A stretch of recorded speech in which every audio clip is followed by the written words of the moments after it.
Okay, now start with complex number. सबसे पहले जब under root over negative number consider किया गया तो इस नंबर को हम डिफाइन नहीं कर पाए कि निगेटिव नंबर का स्क्वायर रूट क्या होगा। तो इसी को ऐसा क्या कहा गया कि ये एक कॉम्प्लेक्स नंबर होगा। और इसको डिफाइन करने के लिए सबसे बेसिक कॉम्प्लेक्स नंबर को डिफाइन किया गया अंडर रूट ऑफ -1 को। अंडर रूट ऑफ -1 की कोई वैल्यू नहीं होती है, ये केवल इज अ रिप्रेजेंट होता है is a simple iota is a i से। इसको हम लोग इसमें क्या रीड करते हैं, सिंपल आयोटा। तो under root of -1 is equivalent to the या is represented by simple iota को रिप्रेजेंट करता है। इसी की हेल्प से हम बाकी square root of negative number की बात करते हैं।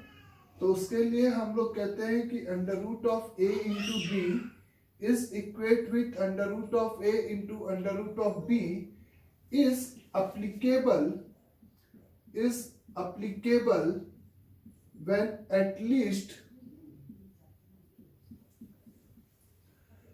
at least a and b में out of a and b is positive, one is positive।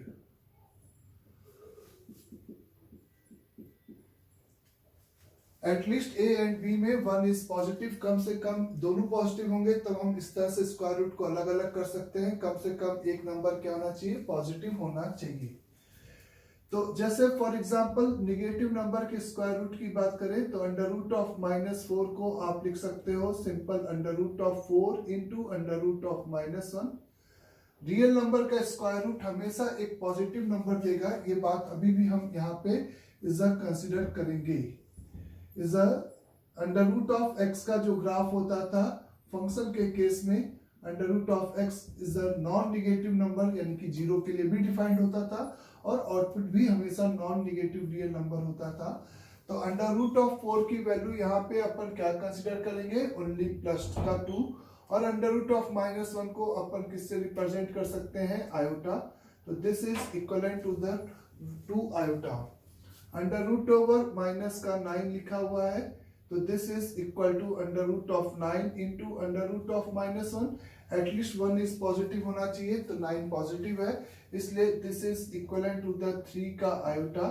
Under root over minus का 5 लिखा है तो उसको आप रूट का 5 इंटू रूट का -1 और रूट का -1 यानी कि सिंपल आयोटा। तो रूट का 5 इंटू आयोटा, इस तरह से इसको आप रिप्रेजेंट करोगे।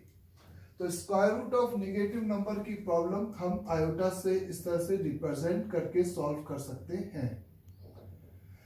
Under root of a b में under root a under root b में क्यों ए और बी में कम से कम एक पॉजिटिव होना चाहिए, उसको थोड़ा सा इस तरह से कंट्राडिक्ट करके देख सकते हो कि अगर आपको रूट ऑफ 4 पता है कि ये वैल्यू 2 होती है, लेकिन इसको अगर मैंने ऐसे कंसिडर किया कि रूट ओवर ये मल्टीप्लीकेशन ओवर है इज माइनस के 1 का इंटू माइनस के 4 का, तो माइनस का 1 आपने अलग कर दिया, अंडर रूट ऑफ माइनस के 4 को अलग कर दिया, अंडर रूट ऑफ -1 को आयोटा, अंडर रूट ऑफ -4 को 2 आयोटा और आयोटा का स्क्वायर, आयोटा स्क्वायर हो गया।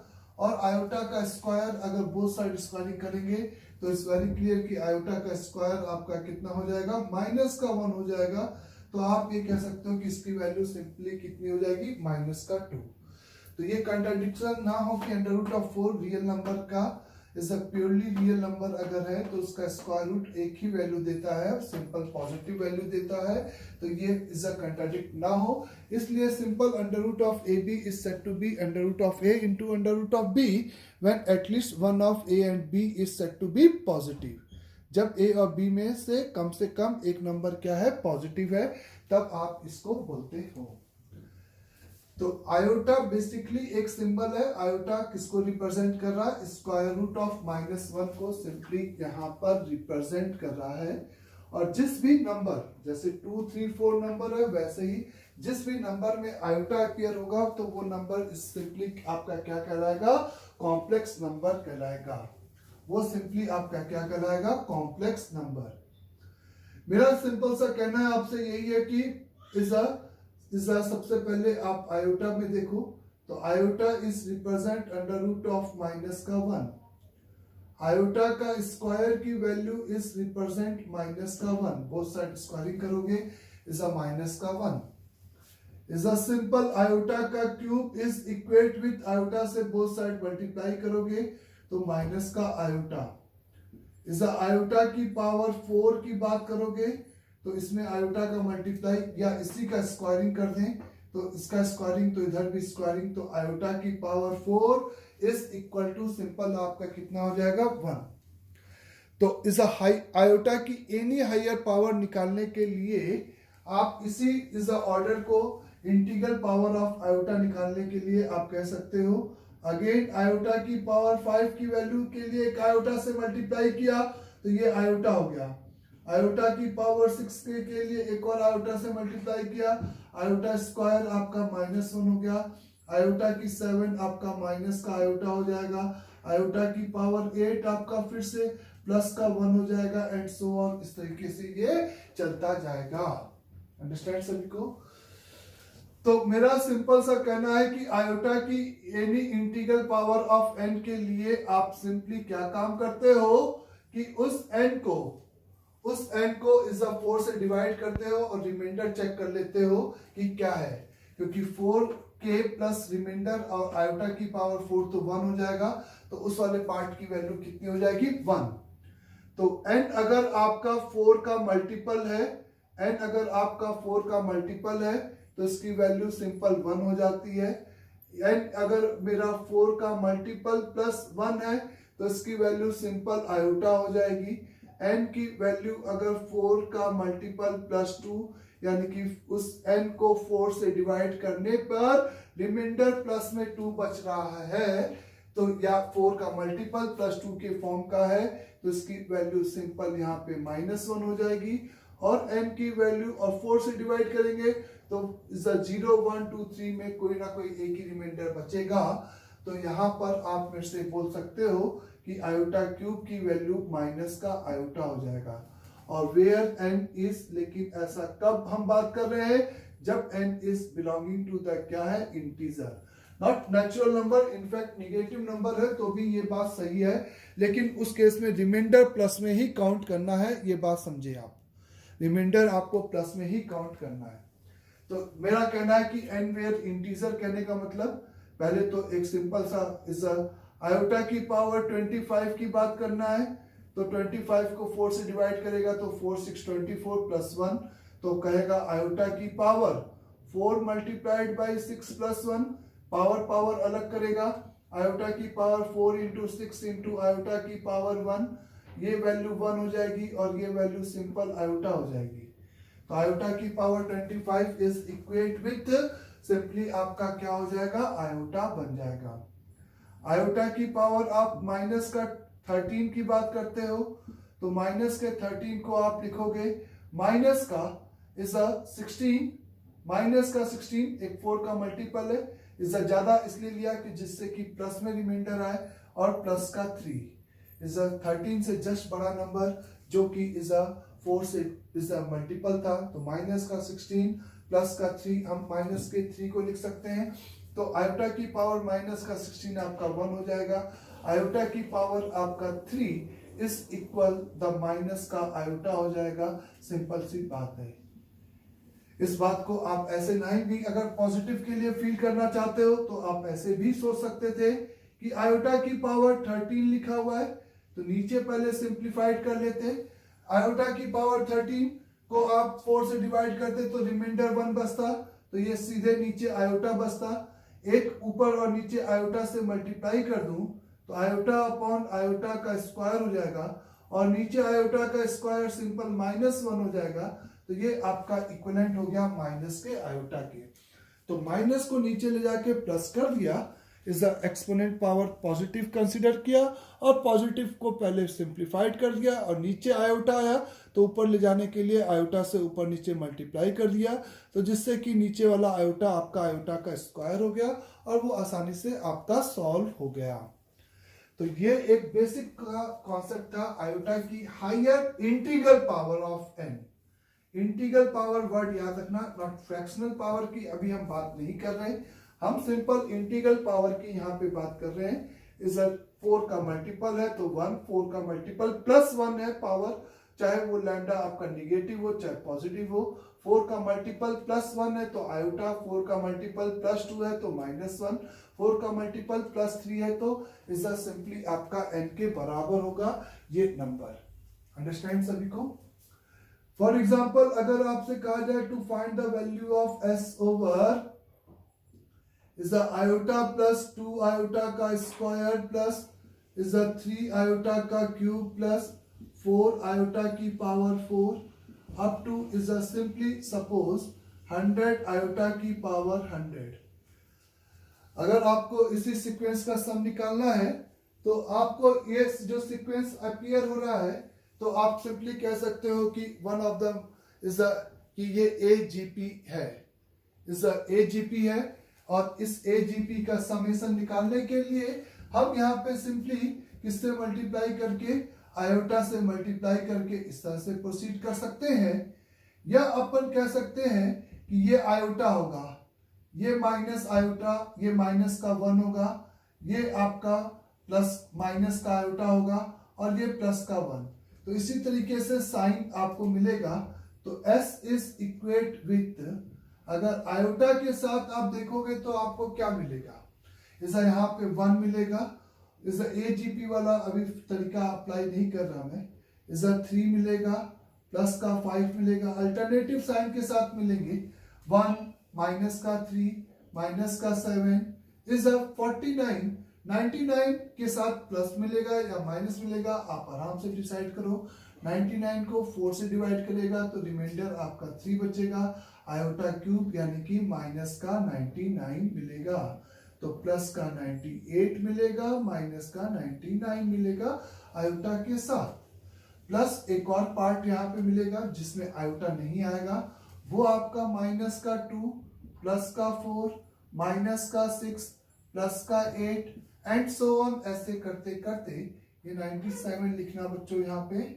इस यहाँ पे आपको इस प्लस माइनस का 98 और प्लस का 100 इस तरीके से ये पार्ट मिलेगा। उसी s को मैंने सिंपल आयोटा की हर पावर को आयोटा में रिप्लेस कर दिया। ऐसा करने से आपको इस ग्रुप में इस 50 टर्म मिलेंगे, उस ग्रुप में 50 टर्म्स मिलेंगे। इसमें प्लस को इकट्ठा कर लोगे तो s is equal to iota multiplied by 1 plus 5 plus 9, ऐसे करते करते 97 तक जाओगे। तो इस आधे आपको प्लस के साथ मिलेंगे, आधे आपको माइनस के साथ मिलेंगे। माइनस वाले को अलग ग्रुप बना दिया, 3 प्लस 7 प्लस 11 प्लस इस 99 तक। इस तरीके से आपने सिंपली, फिर यहाँ पे आपका प्लस इस माइनस के साथ 2 प्लस 6 प्लस 10 अप टू यहाँ पे 98 आ जाएगा और प्लस का 4 प्लस 8 प्लस 12 अप टू 100 आ जाएगा। ये बात सभी को क्लियर अच्छे से? तो S is equate with iota whole multiplied by is 97 is 1, एक AP है जिसका कॉमन डिफरेंस सिंपल 4 है।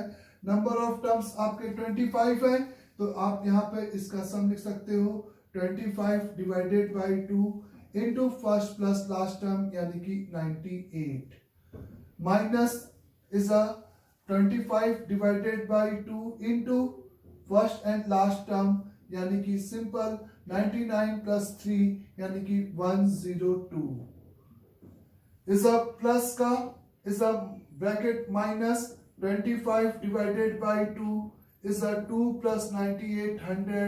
इस तरीके से plus is 25 divided by 2 into is 4 plus 100 यानी कि 104। इस तरीके से आप लिख सकते हो। आया सभी को समझ में अच्छे से? फिर यहाँ पे आप सिंप्लीफाइड करते हो तो 25 कॉमन 98 में से 102 जाएगा तो माइनस का 4 आएगा, माइनस का 2 आएगा यानी कि माइनस का 50 आयोटा आएगा। यहाँ पे अगर आप कंसीडर करते हो 104 में से 100 जाएगा तो 4 आएगा, 2 आएगा तो प्लस का 50 आ जाएगा। तो प्लस का 50 तो ये इस पूरे सीक्वेंस का सिंपली सम हो जाएगा। ये पूरे सीक्वेंस का सम एक कॉम्प्लेक्स नंबर होगा, क्योंकि इस फाइनल आंसर में एक आयोटा अपीयर हो रहा है। तो इस तरीके से तुम इसके सम को कैलकुलेट कर सकते हो। अंडरस्टैंड सभी को यहाँ तक? तो आयोटा की हायर पावर्स को हम इस तरीके से सिंप्लीफाइड यहाँ पर जरूर कर सकते हैं। अंडरस्टैंड सभी को यहाँ तक अच्छे से? द नेक्स्ट इज, अगर मैंने आपसे कहा तो जिस भी नंबर में आयोटा अपीयर हो गया तो वो सिंपली मेरा कहना है कि एक क्या हो गया, कॉम्प्लेक्स नंबर हो गया। और एक जनरल कॉम्प्लेक्स नंबर की बात करें, इफ अगर हम कहते हैं z is a complex number, z अगर एक सिंपली कॉम्प्लेक्स नंबर है तो let z is equal to, आप अगर a प्लस आयोटा b लिखते हो, जैसे कि अभी आपने आंसर जस्ट देखा, तो इस फॉर्मेट का आ सकता है where a and b are real number, where a and b are real number है और z एक कॉम्प्लेक्स नंबर है। तो किसी भी नंबर के साथ आयोटा प्लस रियल पार्ट इस तरह से एक क्या रिप्रेजेंट कर रहा है, ये z को रिप्रेजेंट कर रहा है। तो एक जनरल कॉम्प्लेक्स नंबर अगर हमें कंसीडर करना है तो वो complex number is said to be simply z is equal to a plus iota b, जहां पर a इज ये जो a रियल नंबर आप देख रहे हो जिसमें आयोटा नहीं है, the a is said to be the real part of z। क्या कहलाता है? The real part of z। a आपका is simply said to be the real part of z. Now the small b is said to be क्या कहलाता है? The imaginary part of z। ध्यान देना बच्चों, आयोटा b की बात नहीं कर रहा। इस आयोटा के साथ मल्टीप्लाई में जो रियल नंबर है, मल्टीप्लाई फैक्टर जो रियल नंबर है प्लस के साथ, वो is said to be imaginary part of z। और इसको आप लिखते हो r e of z. Is r e of z यानी कि उस कॉम्प्लेक्स नंबर का real part. Is r e of imaginary part of z यानी कि आई एम ऑफ जेड। तो ये imaginary part of simply z हो गया। तो जेड अगर एक कॉम्प्लेक्स नंबर है तो जेड प्लस ए प्लस आयोटा बी अगर उसको एक जनरल कॉम्प्लेक्स नंबर को रिप्रेजेंट करता है, जिसमें ए उसका रियल पार्ट कहलाता है और बी उसका क्या कहलाता है, इमेजिनरी पार्ट कहलाता है। अंडरस्टैंड यहां तक? इस अगर सपोज आपके पास b की वैल्यू 0 है, अगर b की वैल्यू 0 है तो आप कहोगे कि 0 इंटू आयोटा तो 0 ही हो गया, तब तो ये एक रियल नंबर ही बचा क्योंकि a तो एक रियल नंबर था। तो उस केस में अगर b आपका 0 है तो z is said to be simply said to be is a purely real complex number. मैंने जैसा कहा कि रियल नंबर भी is a subset of complex number है, इसलिए हम उसको प्योरली रियल कॉम्प्लेक्स नंबर, यहाँ पे जब b की वैल्यू क्या होती है, 0 होती है। जब a की वैल्यू 0 होती है मतलब उसका रियल पार्ट नहीं है, केवल इमेजिनरी पार्ट है, तो हम लोग कहते हैं z is said to be is a purely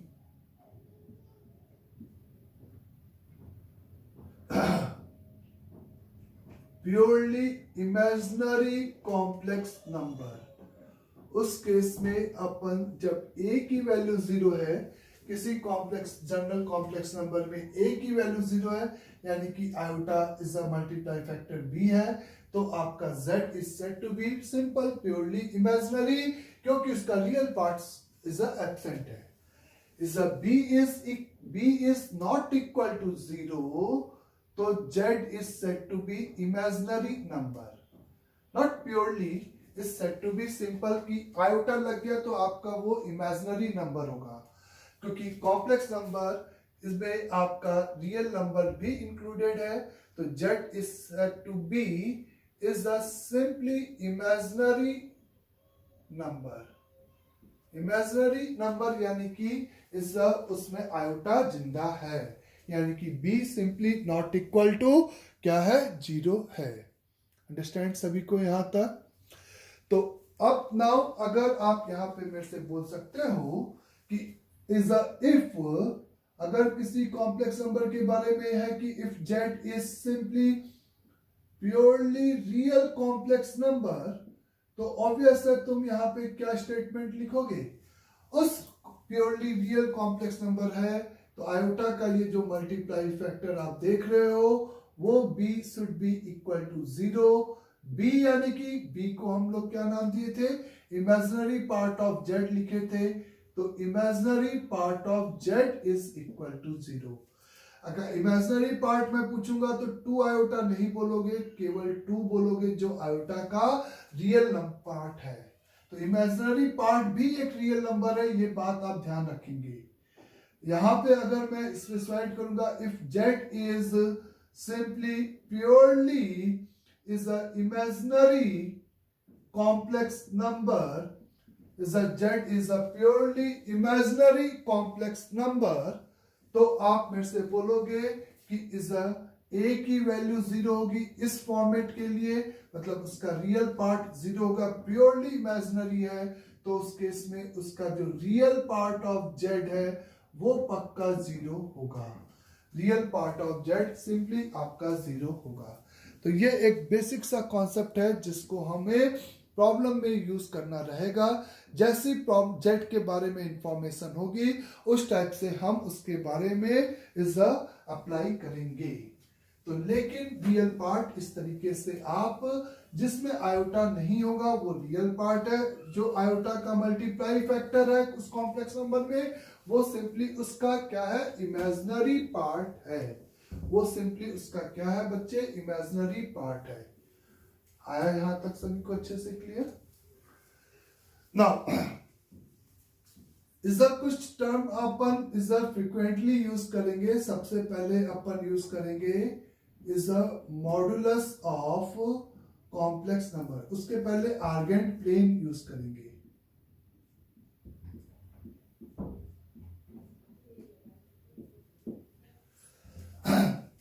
urgent plane हम ये बोलेंगे कि हर कॉम्प्लेक्स नंबर, हर एक कॉम्प्लेक्स नंबर z जैसा कि इज अ कॉम्प्लेक्स नंबर है, z is equal to suppose a plus iota b है, where a and b are real number, where a and b are real number.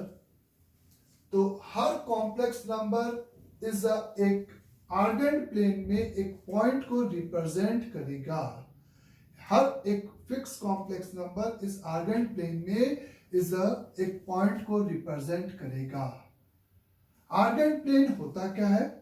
Urgent plane similar to the XY plane ही होता है। Similar to the XY plane में ये simple यहाँ पे x axis की जगह पर इस ये रियल एक्सिस कहलाती है। आर्गेंट प्लेन में ये रियल एक्सिस कहलाता है और y एक्सिस की जगह पर ये इमेजिनरी एक्सिस कहलाता है। ये क्या कहलाता है? सिंपली इमेजिनरी एक्सिस और ये सिंपली रियल एक्सिस। तो हर एक complex number a plus iota b, जहां a और b रियल नंबर है, तो वो कॉम्प्लेक्स नंबर इस आर्गेंट प्लेन में एक पॉइंट रिप्रेजेंट करेगा और वो पॉइंट उसी तरीके से रिप्रेजेंट करेगा जैसे हम XY इस प्लेन में a comma b ordered pair plot करते थे। a इधर और b इधर, positive positive negative positive negative negative positive negative. तो हर एक ordered pair a comma b जैसे एक क्या रिप्रेजेंट करेगा, पॉइंट। वो पॉइंट किधर भी हो सकता है। इज अ प्योरली, अगर रियल कॉम्प्लेक्स नंबर होगा, इमेजिनरी पार्ट 0 होगा तो वो इज अ हॉरिजॉन्टल लाइन पे आएगा। प्योरली इमेजिनरी होगा तो वो इस पे आएगा।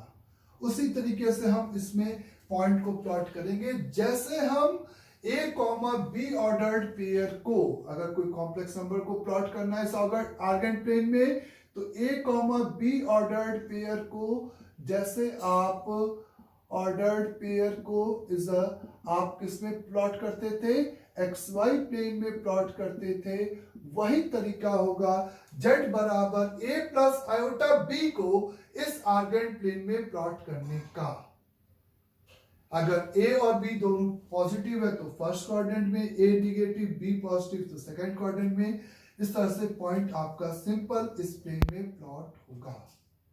ये बात सभी को क्लियर कि आर्गेंट प्लेन, या इसको हम लोग सिंपली क्या नाम दे सकते हैं, इज अ कॉम्प्लेक्स प्लेन भी बोल सकते हैं। तो आर्गेंट प्लेन बोलो या कॉम्प्लेक्स प्लेन बोलो, उसके अंदर पॉइंट को अगर हमें रिप्रेजेंट करना है तो उसके वही तरीका होगा जैसे a कॉमा b को आप xy प्लेन में प्लॉट करते हो। तो ये बात तय हो गई कि हर एक कॉम्प्लेक्स नंबर, अगर a और b फिक्स रियल नंबर है तो इस xy प्लेन में एक पॉइंट को रिप्रेजेंट करेंगे। नाउ हर कॉम्प्लेक्स नंबर के लिए हम कुछ टर्म्स यूज करते हैं। सबसे पहले हम यूज करते हैं modulus. The modulus of complex number z, the distance of, इसको हम कैसे डिफाइन करते हैं, ध्यान देना बच्चों, the distance of complex number z from origin, the distance of complex number z from origin is called, is the modulus of complex number z.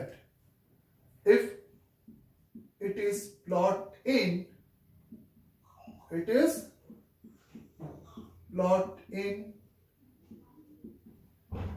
Urgent plane. अगर आप इस कॉम्प्लेक्स नंबर को आर्गेंट प्लेन में plot करते हो तो उस point का इस ओरिजिन से जो डिस्टेंस है वो आपका मॉडुलस ऑफ कॉम्प्लेक्स नंबर कहलाता है। And it's the distance of complex number z from origin is called modulus of complex number z if it is plot in argand plane simply, and it's represent by किससे represent करते हो, mod of z, जैसे real number के लिए इसे represent करते थे। तो इज अ जेड चूंकि एक कॉम्प्लेक्स नंबर है, और अगर लेट एज्यूम कि आपके पास जेड, आपके पास a प्लस आयोटा b एक कॉम्प्लेक्स नंबर है, वेयर a और b आर रियल अगर लिखे हुए हैं, तो जैसा कि आपने अभी कहा कि ये आर्गेंट प्लेन में एक पॉइंट रिप्रेजेंट करेगा, और पॉइंट को रिप्रेजेंट करने का सिंपल सा तरीका वही होगा जैसे हम a comma b ordered pair को xy प्लेन में रिप्रेजेंट करते थे। वहां पे x एक्सिस के अलोंग a यूनिट और y एक्सिस के अलोंग b यूनिट मूव करते थे। यहाँ पे रियल एक्सिस के अलोंग a यूनिट और इमेजिनरी एक्सिस के अलोंग b यूनिट मूव करेंगे। और इस पॉइंट का ओरिजिन से जो डिस्टेंस है, इस पॉइंट का जो ओरिजिन से डिस्टेंस है वही यहाँ पे मॉड z है। Physical significance of mod z हो गया। और अगर आप a कॉमा b का ओरिजिन से डिस्टेंस देखोगे तो 2D के हिसाब से सिंपली ये इस पाइथागोरस की लेंथ हो जाएगी, है ना, is under root over a square hypotenuse की length by using Pythagoras theorem. तो mod z is equal the under root of a square plus b square. Not iota b का स्क्वायर नहीं कर रहे हो, b का केवल जो आयोटा के साथ मल्टीप्लाई फैक्टर है। तो mod z is equal to under root over a square plus b square. ये आपका सिंपली यहां पर क्या है, कॉम्प्लेक्स नंबर z का मैग्नीट्यूड या modulus of complex number z है, ये कहलाता है। और ये एक डिस्टेंस है, डिस्टेंस हमेशा पॉजिटिव होगा, तो अंडर रूट भी हमेशा पॉजिटिव होगा। यहां तक क्लियर सभी को अच्छे से? उसके अलावा अगर आपको इस रियल नंबर, जैसा कि आपने रियल नंबर का मैग्नीट्यूड या मॉडुलस वैल्यू 2 है, तो आप x की वैल्यू झट से +-2 लिख देते थे। लेकिन कॉम्प्लेक्स नंबर की वैल्यू अगर मैग्नीट्यूड 2 दे रखा है, तो इट्स नॉट ओनली कि z is either equal plus और -2. There are infinite z, there are in fact, इस केस में there are infinite z या complex number, the infinite z such that the mod of z is equal to 2. आप कहोगे केवल 2 क्यों नहीं, उसके अलावा और कौन से हो गए? तो z का मॉड z यानी कि उसका ओरिजिन से डिस्टेंस अगर 2 है, तो अभी आप केवल इस प्लेन में 2 पॉइंट की बात कर रहे हो कि जिसका डिस्टेंस 2 है, लेकिन ऐसा नहीं है। अगर वो पॉइंट हम इस सर्कुलर पाथ पे कंसीडर करें जिसका सेंटर ओरिजिन है और रेडियस 2 यूनिट है, तो इसके हर एक पॉइंट का ओरिजिन से डिस्टेंस 2 है, तो उन सभी कॉम्प्लेक्स नंबर, उन सभी पॉइंट को हम एक कॉम्प्लेक्स नंबर बोलेंगे, और वो उन सभी कॉम्प्लेक्स नंबर का is the distance from origin 2 है। तो ऐसे मॉड जेड बराबर 2 को सेटिस्फाइड करने वाले सिंपली कितने पॉइंट हो गए? इनफाइनाइटली मेनी पॉइंट हो गए। तो ये गलती नहीं करोगे कि किसी कॉम्प्लेक्स नंबर का मैग्नीट्यूड अगर हमें दे रखा है तो हम उस कॉम्प्लेक्स नंबर को प्लस माइनस के साथ केवल कंसीडर करके प्रॉब्लम को सॉल्व नहीं करेंगे। ये बात अच्छे से क्लियर सभी को? हम उसको बाद में बताएंगे कि कैसे कंसीडर करना है, लेकिन ऐसा नहीं करेंगे, ये बात आप समझे पहले। क्योंकि केवल ऐसे 2 पॉइंट नहीं होंगे, ऐसे कितने पॉइंट्स होंगे? इनफाइनाइटली मेनी पॉइंट्स होंगे जिनका मैग्नीट्यूड गिवन नंबर के बराबर होगा या मॉडुलस।